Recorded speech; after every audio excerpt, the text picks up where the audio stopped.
ওই যে অনতি দূরে একেবারে সাদা বরফে আবৃত, তুষারে আবৃত ঢাকা দেখতে পাচ্ছেন কাঞ্চনজঙ্ঘাকে। কি অপরূপ তার বৈচিত্র্য এবং তার কি অপরূপ শোভা। এটা কিন্তু দেখা খুব ভাগ্যের ব্যাপার, তার কারণ খুব কম দিনই এইরকম প্রাকৃতিক সৌন্দর্য এবং তার অপরিসীম শোভা দেখতে পাওয়া যায়। এই শোভা শুধু চোখ দিয়ে দৃশ্যণযোগ্যই নয়, চোখকে সুস্থ এবং স্বাভাবিক একটা মানসিক জীবনযাপন গড়ে তুলতেও এই পাহাড় অনেকটাই সাহায্য করে, মানসিক দিক দিয়ে অনেকটা শক্তিশালী গড়ে তোলে। আর এটা হচ্ছে আপনার আসতে হলে আপনার গ্যাংটক থেকে আসতে হবে নামচির থেকে আসতে হবে পেলিং। আমরা এখন আছি আপার পেলিং হোটেলে, উইন্ডো পার্কে। পেলিংটা নাম হচ্ছে, হোটেলের নাম হচ্ছে আপনার উইন্ডো পার্ক। এখানে দেখতে পাচ্ছেন ছড়িয়ে ছিটিয়ে প্রচুর হোটেল আছে।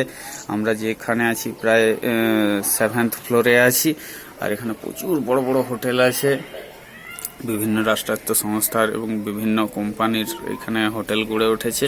এখানে প্রধান ব্যবসা হচ্ছে এখানের হোটেল। আর দেখতেই পাচ্ছেন কাঞ্চনজঙ্ঘার কি অপরূপ দৃশ্য।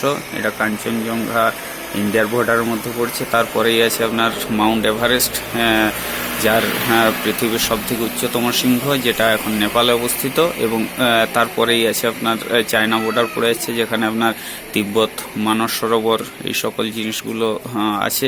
আমরা কাঞ্চনজঙ্ঘার থেকে সোজাসুজি ধরলে 20 থেকে 25 কিলোমিটার দূরে আছি। আর যদি ওখানে যেতে হয় পাহাড়ি রাস্তায় প্রায় 50 থেকে 56 কিলোমিটার দূরে হবে।